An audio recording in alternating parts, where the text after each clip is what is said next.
Welcome to Modern Stories Ancient Yoga. That was Angela, who just walked by the camera. She is here joining me this evening to talk about Juhalahiri's The Namesake.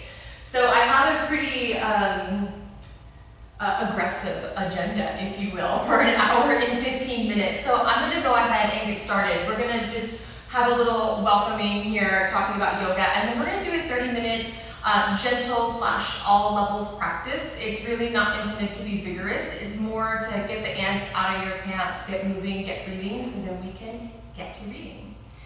So, I know, Angela, you've been practicing yoga for quite some time, and everyone who's watching here has been probably practicing for varying lengths of time. But I'd like to start first with, what is yoga? So yoga stems from the Sanskrit word yuj, which means to yoke. And this can mean a lot of things in the yogic practice. But most specifically on our yoga mat, we think about yoking body, spirit, breath, mind. These parts of our bodies and parts of our existence that are often seemingly separate, and we bring them together into one. So in the yoga practice, we like to think about this experience as a microcosmic example of the macrocosm. Because what happens is when we're on the yoga mat and we're linking our movement and breath, we're then learning a little bit how to practice that union. So later on, when we move off our yoga mats, we have some skill with that we're able to find that union. Ideally, we find that union not just within the self, but amongst all beings, but a great place to start is with the self. And we'll see in Juhalahiri's The Namesake that the characters, they are starting with finding union among themselves. So it's a nice practice this evening, or whenever you're watching this, to link the breath and body together so that you can find a little union within the self. And that'll sort of set the tone for the conversation that we carry over the coming weeks about the namesake. Sound good, Angela? Sounds great. I hope it sounds good to you guys too. Okay, let's take a comfortable seat and peel the flesh away from your sitting bones. And if you have a tendency to round to the back, you can sit up on a bolster like Angela's doing too. This can help tilt the pelvis forward. And rest the hands down on the thighs and sit nice and tall. Lift from the low back, reach through crown of head, and find a little more space in the spine. And even here, we're practicing yoga. Take a big breath in and sigh it out. Breathe in. Breathe out. Full breath in. And full breath out. Inhale, fill up the low belly, ribs, and heart. Exhale, heart, ribs, belly. Inhale, belly, ribs, and heart. Exhale, heart, ribs, and belly. Continue this 3-part breath, Durga Pranayama. And as I mentioned, even here we are practicing yoga, where we are yoking in this moment the mind to the breath. Taking these two seemingly opposing forces and bringing them together.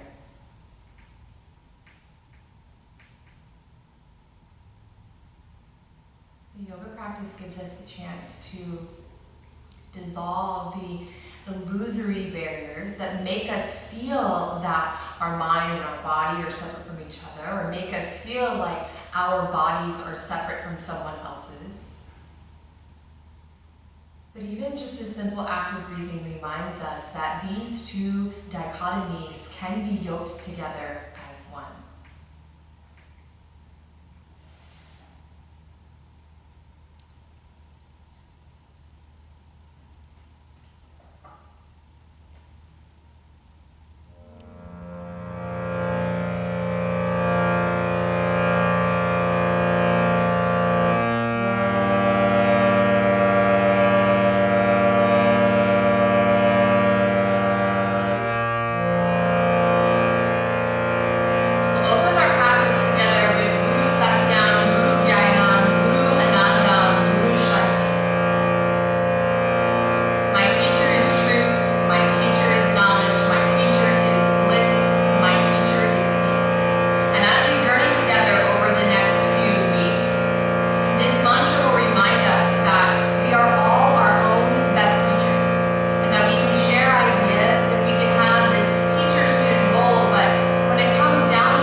to your hands in honor of that great teacher that resides within.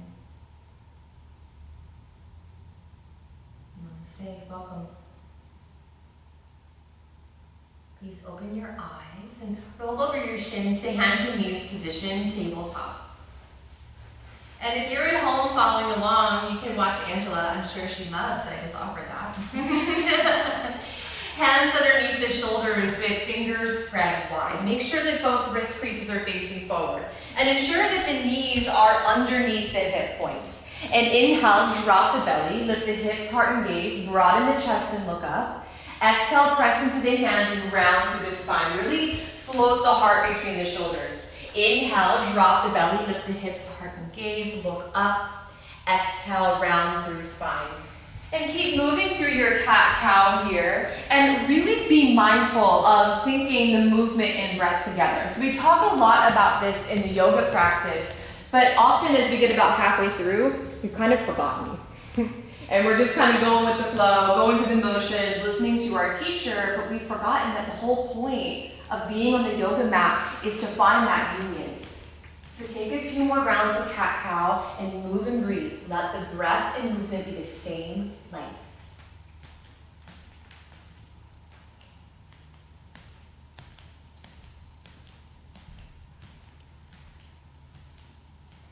And come to stillness, find a neutral spine. Inhale, extend the right leg long, flex the foot. Make sure that all 5 toes point down. The foot can suspend in air. And now drop the right hip in line with left. Inhale, exhale, bring the knee toward the nose. Really round through the upper back as you pull belly in. Inhale, stretch long. Exhale, curl in. Inhale, expand. One more time, exhale, curl in. Inhale, extend. Exhale, bring the right knee down to meet the left. Press into your left palm. Inhale, reach the right arm high, all the way up to the sky. Look up. And exhale, thread the arm through, come down to the right shoulder and right cheek. Option to stay right here, or option to walk your left arm forward, deepening the stretch in the shoulder. Good. So in the namesake, the main theme of the book is really finding how we can exist in the world when everything externally is telling us that we are separate. Our name tells us we're separate, where we're from tells us that we are divided, where we want to live tells us we're divided. And so it's really important for us to remember as we journey into this book that union is the main theme. Inhale, slide the left hand under the left shoulder. Exhale, reach the right arm all the way up to the sky. Look up, up, up, and place the hand down to the mat. Inhale, extend the left leg long. Watch the Bhagavad Gita, because I just tripped over it. Exhale, bring the knee to nose and round through the upper back. Inhale, extend. Exhale, curl in. Inhale, extend. And one more time, exhale, curl in. Inhale, extend. Exhale, place the left knee down to the mat. Press into the right palm. Inhale, left arm reaches high. Look up. Exhale, thread the arm through. Come down to the left shoulder and cheek. Option to stay here. Option to tiptoe that right arm forward. And come back to your breath. Feel the breath fill up the body.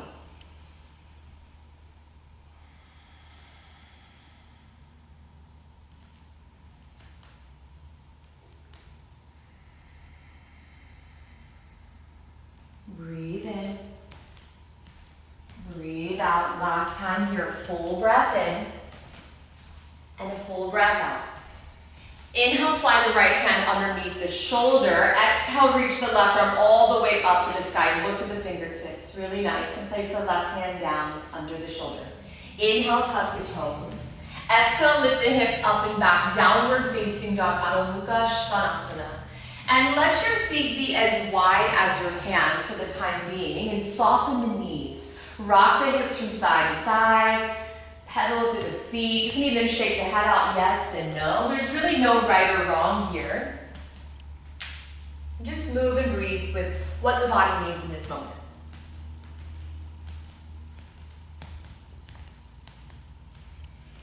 and come to stillness. Inhale, lift the heels up high. Let the hips reach toward the sky. Good, and now press into your hands. The arms get longer, and now there's more length in the spine. Hold here and press the tops of thighs back. Nice.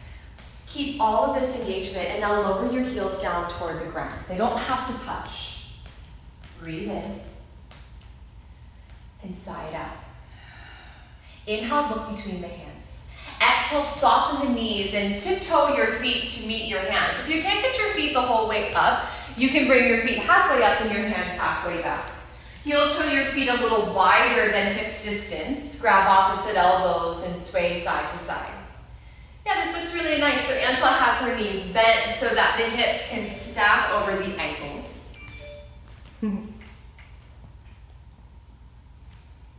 Your head hangs heavy. You can even shake out the head yes and no. There's all kinds of noises in here. And release the elbows. Inhale, lengthen spine, bring fingertips to shins. Ardha Uttanasana, shoulders away from ears. Exhale, fold. Inhale, long spine, lift chest, tops of thighs back. Exhale, fold. One more time. Inhale, long spine. And exhale, fold. Soften the knees, let the arms and head be heavy. Inhale, roll all the way up to stand. Tadasana, mountain pose. Let the crown of the head be the last to arrive at top. And bring your hands to touch at the center of your chest, Anjali Mudra, and close the eyes. Come back to your breath, standing tall, firmly rooted like a mountain, but reaching through crown of head. Connecting to the earth, but reaching to the sky.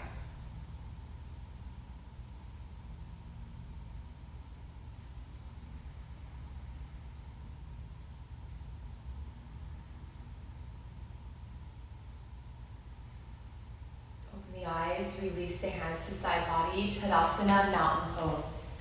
Inhale, arms reach high, palms touch, look up, long from waist into armpits. Exhale, soften the knees and melt forward, Uttanasana. Inhale, lengthen the spine, Ardha Uttanasana. Exhale, plant the palms, step back to plank pose. Breathe in. Exhale, lower the knees, chest, and chin. Inhale, slide forward and up, Bhujanasana. Exhale, press seat to heels, tuck the toes, extend legs, downward facing dog, and breathe. If you're practicing at home, you can take either knees, chest, chin, or you can step straight back to downward facing dog. You never have to vinyasa if you are not feeling it in your practice for the day. Inhale. Exhale. Breathe in. Breathe out. Inhale, look between the hands. Exhale, soften the knees and walk your feet to meet your hands at top of mat, forward fold. Inhale, long spine, Ardha Uttanasana. Exhale, fold. Ground down into the feet. Inhale, rise. Arms reach high, palms touch, look up. Exhale, release the arms and stand tall, Tadasana, mountain pose. Inhale, arms reach high, Urdhva Hastasana. Lift the chest. Exhale, forward fold, Uttanasana. Inhale, lengthen the spine, half lift. Exhale, plant palms, step back to plank pose. Always an option to come to downward facing dog. Breathe in here. Exhale, lower the knees, chest, and chin. Inhale, slide forward and up, Bhujanasana. Exhale, press seat to heels, tuck toes, and extend your legs, downward facing dog. And come back to your breath and be even more intentional with the breath now. We'll come into an equal inhale, equal exhale so that we can really hone in on the breath. Inhale for 1, 2, 3, 4. Exhale, 4, 3, 2, 1. Inhale, 1, 2, 3, 4. Exhale, 4, 3, 2, 1. Inhale, 1, 2, 3, 4. Exhale, 4, 3, 2, 1. Inhale, look between the hands. Exhale, soften the knees and walk your feet to meet your hands at top of mat, forward fold. Inhale, lengthen the spine. Exhale, fold. Inhale, rise, arms reach high, palms press, look up, lift chest. Exhale, release the arms, stand tall, Tadasana, mountain pose. Inhale, sit deeply, chair pose, Utkatasana. Exhale, forward fold, Uttanasana. Inhale, lengthen the spine. Exhale, option to step back to plank pose and lower down, or option to step straight back to downward facing dog. Your choice. We'll all meet in downward facing dog. Inhale, step your right foot by right thumb. Spin the back heel down and rise. Warrior one, Virabhadrasana one. So pull that right hip back in space. Yes, as Angela just did, that was really nice. And then left hip forward as you get really long from the waist all the way into the armpits. Lift the chest and come back to your breath.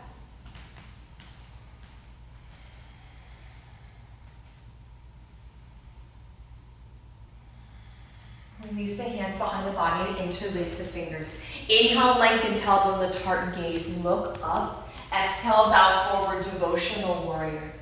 As we'll find in our reading throughout the coming weeks, that the true way to find that union, and as our character Goga will find, that union equates with identity, is to move within. So bow down a little bit more here by finding your strength from the inside. Engage the core so the crown of head can come a little closer to the ground. Breathe in and breathe out. Release the hands. Inhale, rise all the way up. Fingertips touch the sky. Exhale, belly firms. Inhale, bring the hands down to frame the front foot. Exhale, step back, downward facing dog. Inhale, step the left foot by left thumb. Back heel spins down and rise. Warrior one, all the way up. Left hip back, right hip forward, and come back to your breath. Be intentional. And press into that back foot. Breathe in. Breathe out. Breathe in. And breathe out. Release the hands behind the body and interlace the fingers. Inhale, lengthen tailbone, lift heart and gaze, look up. Exhale, bow forward, devotional warrior. Once again, bowing down, moving within. Really press into that right heel to anchor and use your core to come a little bit closer to the ground. But don't let that left hip flare open. Yes, keep holding left hip back. Breathe in. Breathe out. Breathe in and breathe out. Release the hands. Inhale, rise all the way up to stand. Fingertips touch sky. Exhale from the belly. Inhale, frame the front foot. Exhale, unplug back heel, step back to downward facing dog. Inhale, lift the heels, come forward, plank pose. Exhale, lower the knees, chest, and chin. Inhale, slide forward in up Bhujangasana. Exhale, press seat to heels, tuck the toes, extend the legs, downward facing dog. Inhale, lift heels, bend knees, look between hands. On bottom of exhale, walk your feet to meet your hands at top of mat. Inhale, long spine. Exhale, fold. Inhale, sit deeply, chair pose, Utkatasana. Exhale, stand tall, Tadasana, mountain pose. Inhale, arms reach high. Exhale, forward fold. Inhale, long spine. Exhale, plant the palms, step straight back to downward facing dog. Inhale, step your right foot by right thumb, spin the back heel down to warrior 2 feet. Cartwheel the arms up, Virabhadrasana to warrior 2. Really nice, and let the energy of the front leg move forward as you press into the back heel. Lengthen through both side body, breathe in, breathe out. Breathe in. Breathe out. Inhale, straighten the right leg. Exhale, hips back, fingers forward and down, triangle pose, Uttita Trikonasana. And as you can see, Angela has her hand on her shin. That's a great option. You can also place your hand on a block on the outside of the right foot or all the way to the ground, whatever is most feasible for you today. And every day is pretty different. Press down into your feet. Inhale, rise all the way up. Exhale, bend the right knee, warrior 2. Inhale, cartwheel the arms down to frame the front foot. Exhale, step back, downward facing dog. Inhale, step the left foot by left thumb. Back heel spins down, cartwheel the arms up, inhale, rise, Virabhadrasana 2, and breathe. Reach the arms out in the opposite direction. So what's so cool in Warrior 2 is that our energy comes from the heart space, this place of union within the body, and then reaches out. So it's not the external coming in through the arms, it's the internal moving out. Inhale, straighten the left leg. Exhale, reach the hips back, fingers forward and down, triangle pose. And pull that left hip back and down toward the right heel so that you can open your chest toward the sky. Breathe in. Breathe out. Breathe in. And breathe out. Press into your feet. Inhale, rise all the way up to stand. Exhale, bend the left knee, Warrior 2. Inhale, cartwheel the arms down to frame the front foot. Exhale, step back, downward facing dog. Lower down to your knees. And then press the seat to heels, child's pose. Rock over to one hip so that you can bring the legs around in front of you and then lay down on your back. And once you're on the back, bend the knees and press into the feet. Extend the arms down the side body so that the fingertips are about an inch away from your heels. Then bringing Angela a block so we can take a more restorative variation of our supported bridge pose. Press into your feet, inhale, lift the hips, and slide a block underneath the pelvis. So it's not under the low back, more it's really under the sitting bones. And if it's not in the right position, you can just lift the hips up and then adjust the block. And let everything settle in. Angela, is that comfortable? Mm-hmm.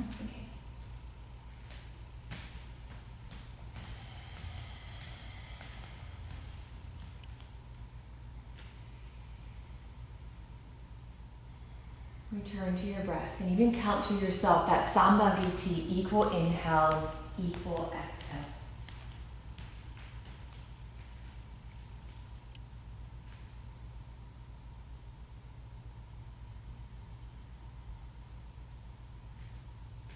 Keeping the pelvis on the block. Inhale, extend your legs toward the sky, Viparita Karani. And again, if you feel a little wobbly, like Angela might, you can readjust the block and then extend the legs toward the sky. So you should feel fully supported here. You can soften the knees if this is too much in the hamstrings.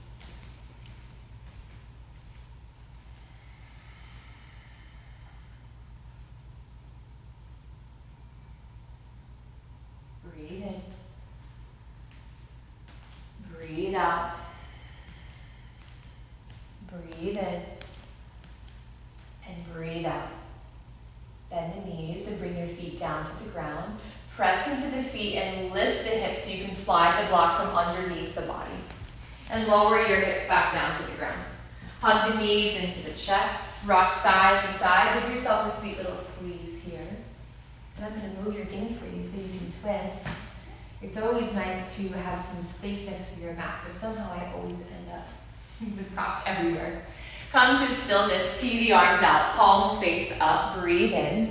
Exhale, the knees fall to the left as your vision goes right. And scoot your bottom hip off to the right, just like Angela did. This is really nice because it allows the sacrum to stack, so that way we're not getting a little ski-wonkus in the sacrum.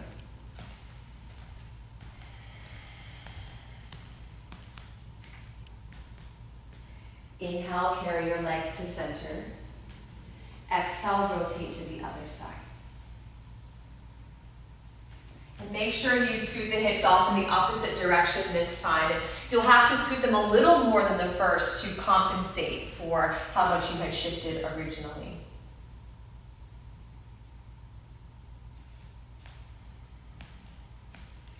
Keep rolling in this direction into the fetal position. And then press yourself up to a seat facing the front of the room. If you have a tendency to round through the low back, again, I encourage you to sit up on a bolster. Angela's doing a great example of this. She's always so good about honoring her body. Let the legs stretch long. And this time we're going to bend the knees and hug underneath the legs. Flex the feet. And let the thighs be nice and attached to the belly. And begin to scoop your heels forward just so much that your belly and your thighs can still stay attached. If they start to disconnect, scoot back so that you're not so deep in the fold. Yeah, it can be a little funky on your sticky mat. And once you found that space where you have a little stretch, but the belly and thighs still touch, you can release the head toward the knees. Paschimottanasana. This posture is where east meets west, where we fold the two halves into one.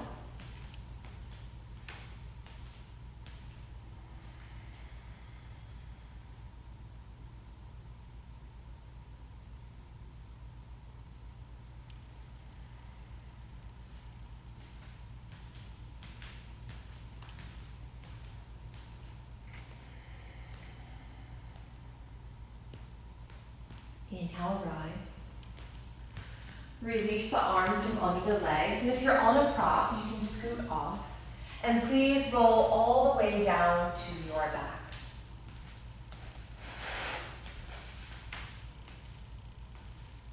Hug the knees into the chest.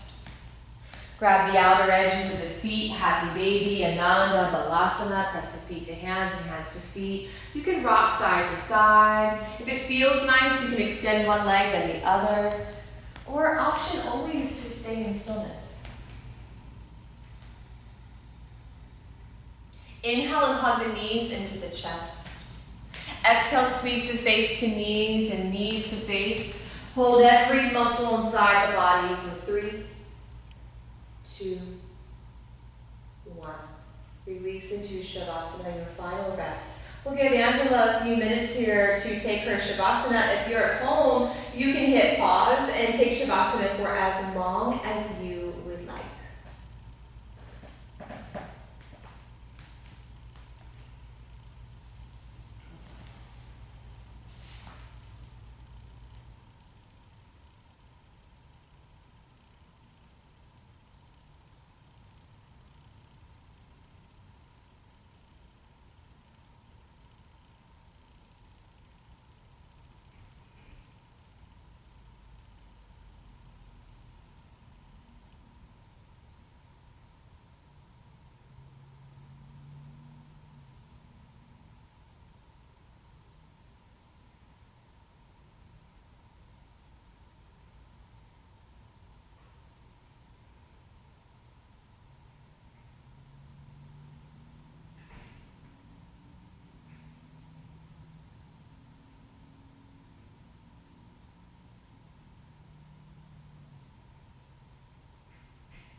To deepen your breath. Bring small movements into the fingers and toes. And rock the head softly from side to side.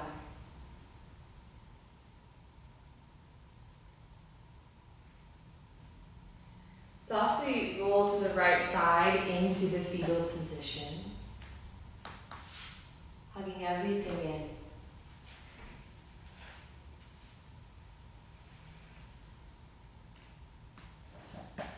Press into your top hand and rise to a comfortable seat facing the front of the room. If you're tuning back in from home, I'll turn the lights up so you can see again. And once you've found that comfortable seat, let the palms rest down on the thighs and close the eyes. And return to your breath.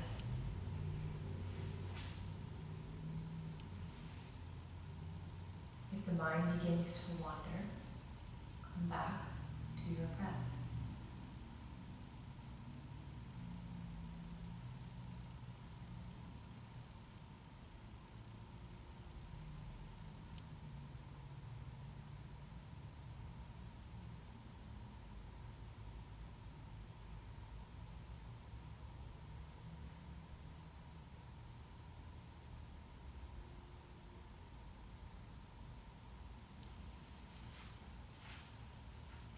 Inhale and float your palms to touch at the center of your chest, Anjali Mudra. Lift the sternum against the thumbs. Breathe in deeply. Sigh it out.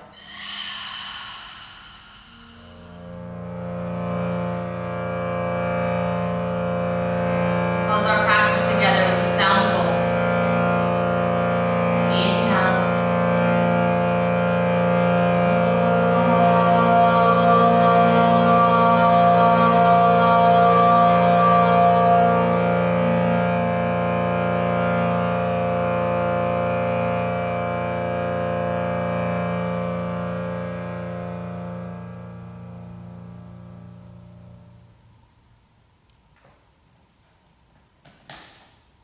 Namaste.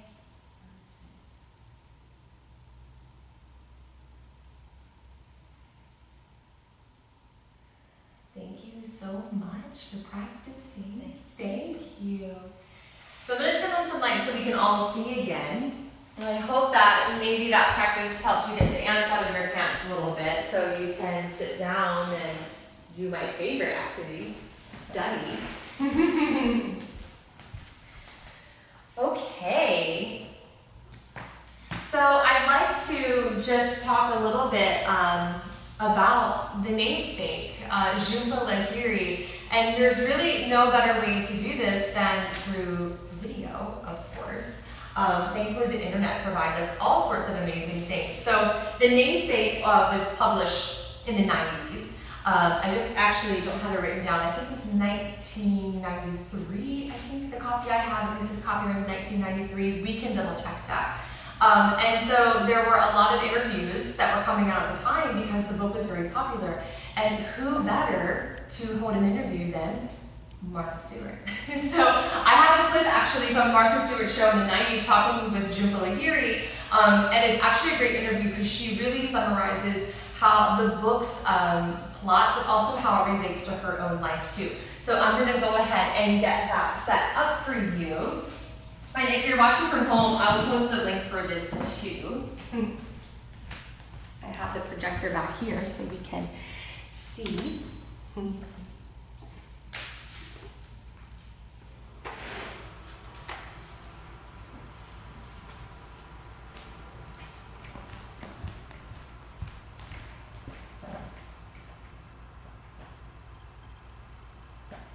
We'll give the projector a moment to warm up.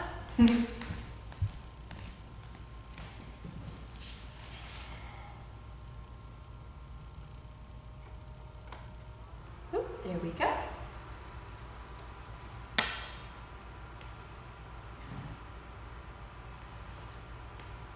Successful first-time authors are often watched to see if they can repeat their successes, and Jhumpa Lahiri proved that she could. Her second book, entitled The Namesake, is already a huge success. Close on the heels of Interpreter of Melodies, which is such a beautiful collection of short stories. I love this book so much. I couldn't wait to read this one, which I just completed and cried. I cried a lot in reading this book. I wonder if you could tell us what it's about. Sure. It's about a family from Calcutta, India, who've come to the United States, to New England, to make a new life and start a family. And most of the book centers around the experiences of the older son of the family, who is named Gogol after the Russian writer Nikolai Gogol. And he grows to hate his name, and in the course of the book he sort of struggles to find himself in the world and to sort of come to terms with who he is. Now, is any of this autobiographical? The book isn't autobiographical, in my opinion, but I do draw a lot from my experiences growing up. You know, like Gogol, I was raised in New England, I have Bengali parents, and, you know, sort of grew up in two worlds, and often struggled to make sense of the two sides of myself.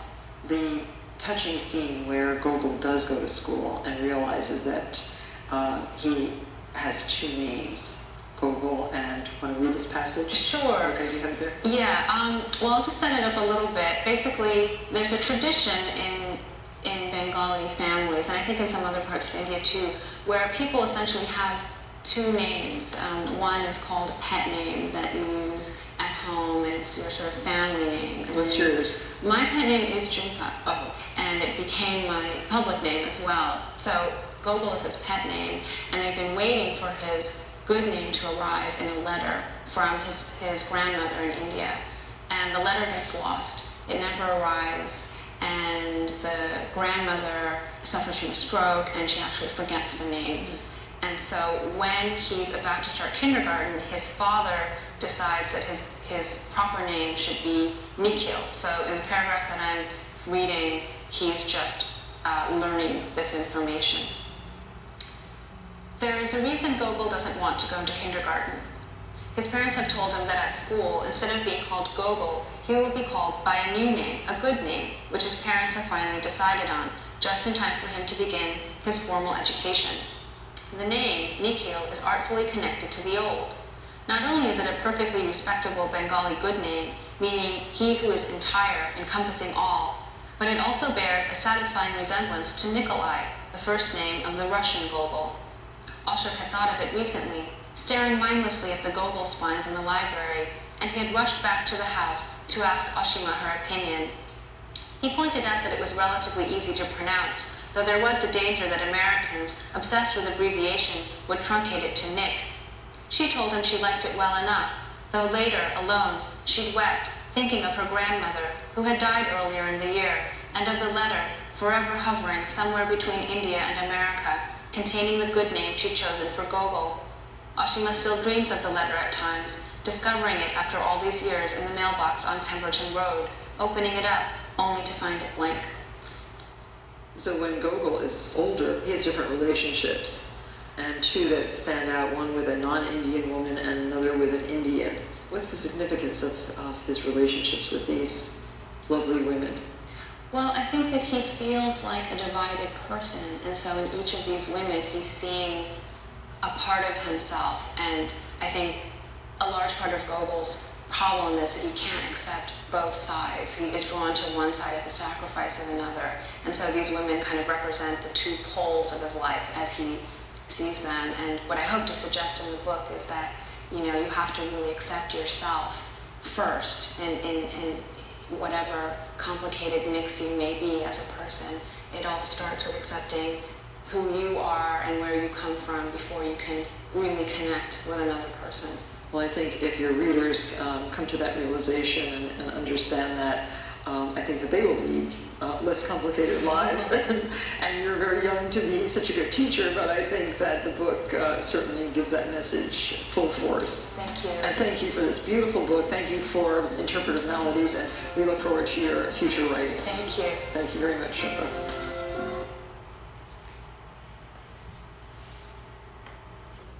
So that's just a little clip from our old favorite, Martha Stewart.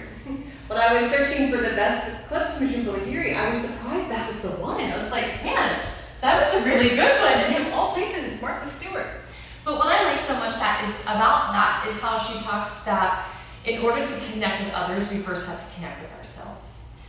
And that is such an important part of the yogic practice. I know most of you, because I've talked to you, said you haven't read the book yet, but Angela read it already because she's always stellar about those sorts of things. So maybe she already knows a little bit. But I don't want to talk too much about the book right now because I don't want to be a spoiler alert. But we should know that the main emphasis of the text is this internal search for identity so that we can connect with the external world.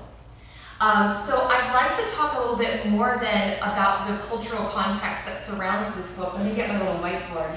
I'm pretty used to having like a whole wall as a whiteboard and like all these crazy technology in the classroom. So pardon me while I navigate all my little parts over here.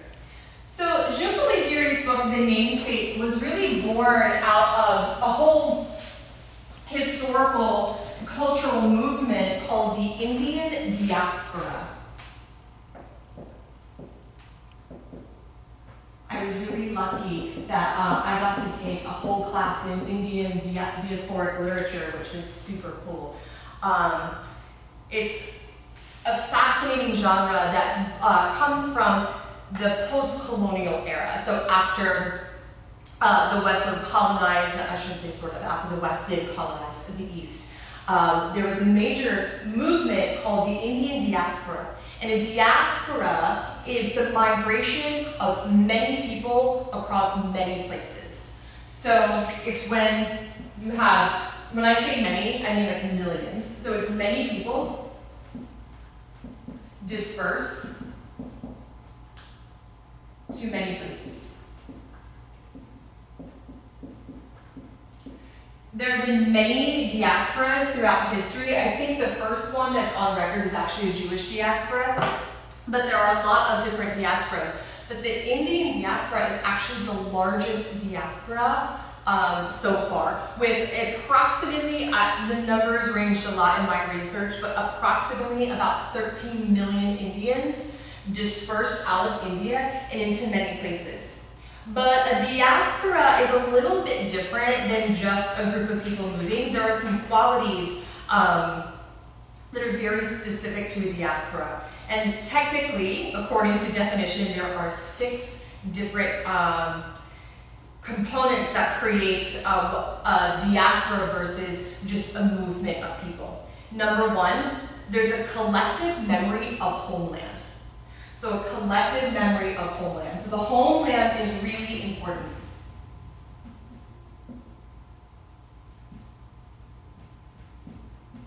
Memory of homeland. Number 2, the ancestral home as true home and will return. So the homeland is the true home.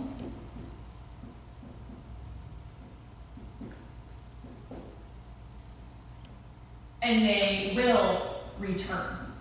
So there's not this emphasis on leaving and never coming back. It's meant to be temporary. Number 3, there's a commitment to restoration or maintenance of the homeland. So there's restoration or maintenance of homeland.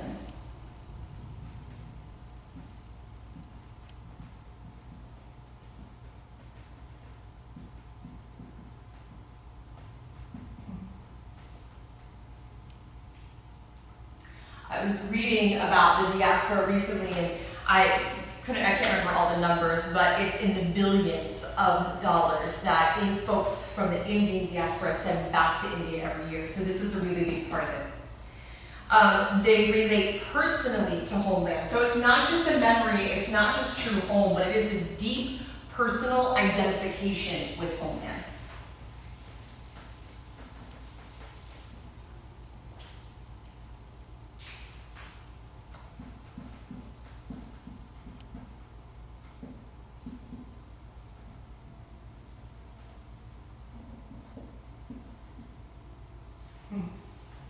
Sorry about my handwriting. I should have apologized for that from the very beginning. I have that really traditional teacher chicken scratch up there. Number 5, they move from a specific center to peripheral region. So there's this emphasis of scattering outward. So it's more like they started here and moved in many directions. So they're going out to the periphery in many directions. And number 6, which is probably one of the most important that we should acknowledge, that they feel they cannot be accepted by the society they're living in. So there's a lack of acceptance. It's hard to write down here. The lack of acceptance. So this is really what happens in the namesake, just in the opening pages of the book, so it's not much of a spoiler alert. We see that Gogol's parents are part of the Indian diaspora. So they leave India and they move outside of India, and then they have a family in the United States. And from there, there's this intense grappling with, are they Indian or are they American? And that takes me to my next point, that this is related to another larger theory. I'm not sure how many of you are familiar with post-colonial theory, but I like to talk about Homi Bhabha. Have you ever heard of Homi Bhabha? Best name ever. Homi Bhabha. It's such a good name. So he says that we have these groups of people, and he's not specifically writing just about people who are part of the diaspora. He's really talking about anyone who, he talks a lot about the difference between cultural difference and cultural diversity. To simplify, we're just going to talk about cultural difference. So he says that not just people who are part of the diaspora, but anyone who is part of a cultural difference in their culture are representative of what's called the third space. So we put Homi Bhabha's name on here because it's so awesome.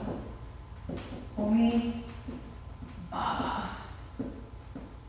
His theory is pretty complex, and we don't have enough time to talk about it in one sitting, and it's also not the most accessible. It takes time to really unpack, so I'm going to do a slightly watered down version of it today. But what he says is that we exist, and especially people who are part of cultural difference, exist on what's called the third space. So we'll just use Gokul, our main character, as an example. So he has Indian roots, but he lives in America. And so he's neither, as he feels, Indian or American, because he's too Indian to be American, but he's also too American to be Indian. So he exists on this third space here. So this is the third space. And I have a quote in here. He says that we see that all forms of culture are continually in a process of hybridity. So that's really important here, that we're talking about the hybrid, and that kind of comes back to that idea of yoga, yoking, because the yogic theory says that we take these two opposites and bring them in together as one. So we're talking about hybridity here.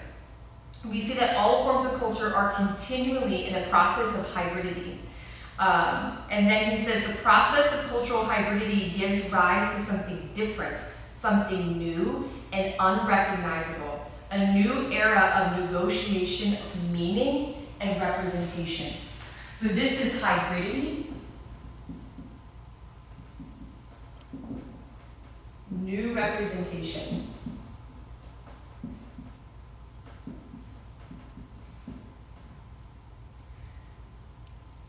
But what is more than this, that he says later in his theory, that we all occupy this third space. We've all been there, maybe not to these degrees, but I even think about moving from Oregon to North Carolina. I was like in a major third space, going from the West Coast into the South. So he says that we all operate within this hybridity, but that hybridity is actually a sense of oneness, because if we can enunciate or articulate this third space that we're in, it becomes real. And that's really cool, because he talks about specifically the novel, and how the novel, such as, he doesn't write about the namesake necessarily, but he writes about the novel in general, novels that discuss this sense of hybridity. That once these notions of hybridity are put into words or articulated through language, they become real. And so it's no longer this or that, it just is. This is something. It's something real. Now he goes on a lot more and talks about like the political influence of that and what it can mean for like resistance and change and those sorts of things. So maybe when we catch each other at the studio, we can talk about that more, or if you're online, you can ask more questions and I can talk to you about it. But what's really beautiful about that is that the power of our own sense of oneness, he says, is in our language. And if we can articulate ourselves, then this space of oneness is real. It's not just an idea. What's also really cool about this is that Homi Bhabha and a lot of other theorists talk about this space has authenticity because the dichotomous portions of it are actually external influences. These are labels, right? Americans will identify people from India as Indian, and people from India will identify Americans as Americans. They're labels that we give each other. But this third space is something that we create ourselves. So it goes into that process of moving inward and finding ourselves from within, which is super cool. Because I think that a lot of times, maybe, I don't want to say we as in like us in here, Angela, me, you watching, but culturally, we wait for people to tell us what we are. And yoga reminds us that we are whole within. So if we're waiting for someone to tell us what we are, we're going to be waiting a really long time because that wholeness is already within. So we actually peel away the layers of this. So these go away. And we exist just in this space. Roger Brubaker says that all people, to some extent, are in a diaspora, and therefore we are all in this space, or have the potential to be in this space. Now there's a lot of conflicting notions about this, and Homi Bhabha stuff is also very political, so he's not necessarily saying this in the context of yoga, so I don't want you to be like, oh, Homi Bhabha, your yogic philosophy was so amazing, because he'd be like, what are you talking about? You know, so it's not just about that. His work is post-colonial theory, it's political, it deals with language, but we're applying it, right? Because that's what theory is for, it's applicable. So that's a little bit about Homi Bhabha and the third space, and we'll talk more about this as we move through the book. This just gives us sort of a starting point. But I want to share with you a little bit from the Bhagavad Gita, because the Bhagavad Gita really kind of hones in on this third space. When Krishna's talking to Arjuna, and he starts telling Arjuna what he is, he says he's everything. And when he says this, he gives these oppositions by saying, I am both things at the same time. He says, I am the ritual and the worship. And let me pause. This is from starting at verse 9.14. I am the ritual and the worship, the medicine and the mantra, the butter burnt in the fire, and I am the flames that consume it. I am the father of the universe and its mother, essence and goal of all knowledge, the refiner, the sacred Om, and the threefold Vedas. I am the beginning and the end, origin and dissolution, refuge, home, true lover, womb, and imperishable seed. I am the heat of the sun, I hold back the rain and release it. I am death and the deathless, and all that is or is not.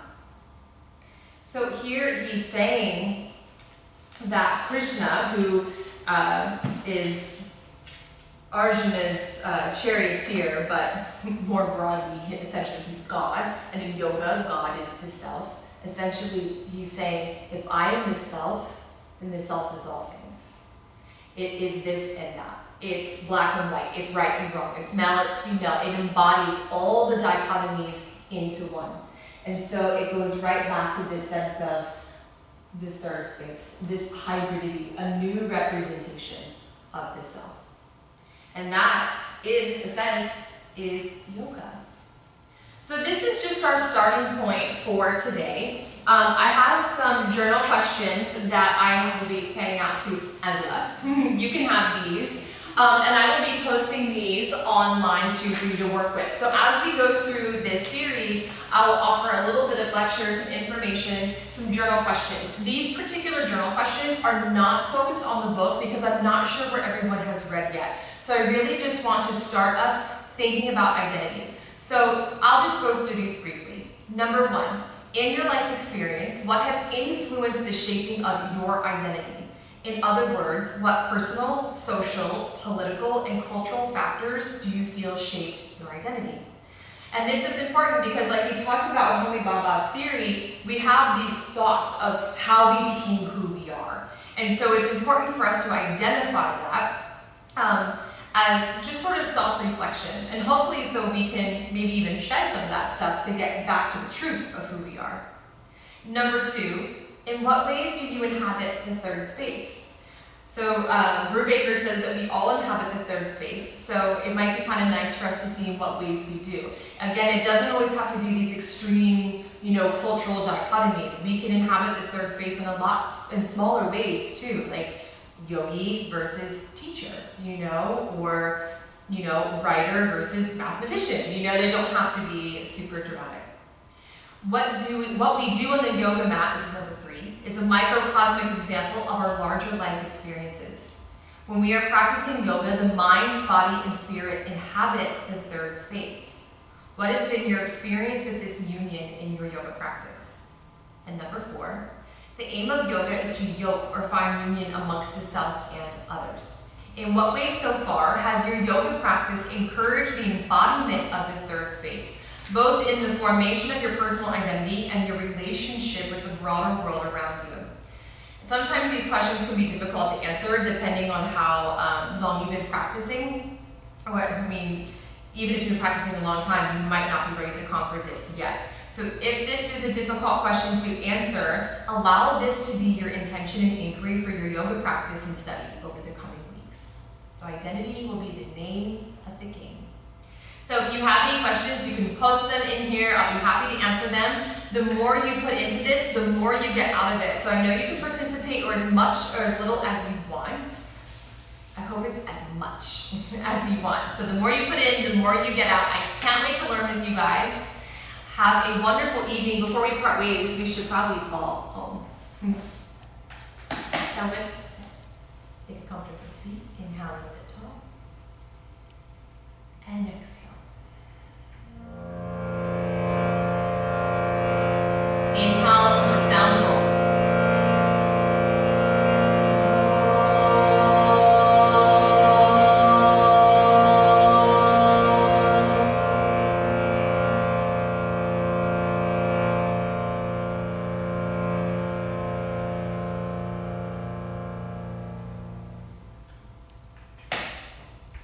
Namaste.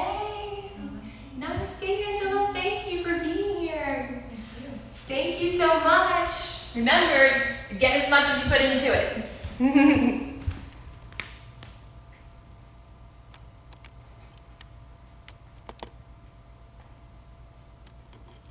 I don't know how to stop it. We can edit that out. I don't know how to stop it. I think it's right here. Oh. Just push the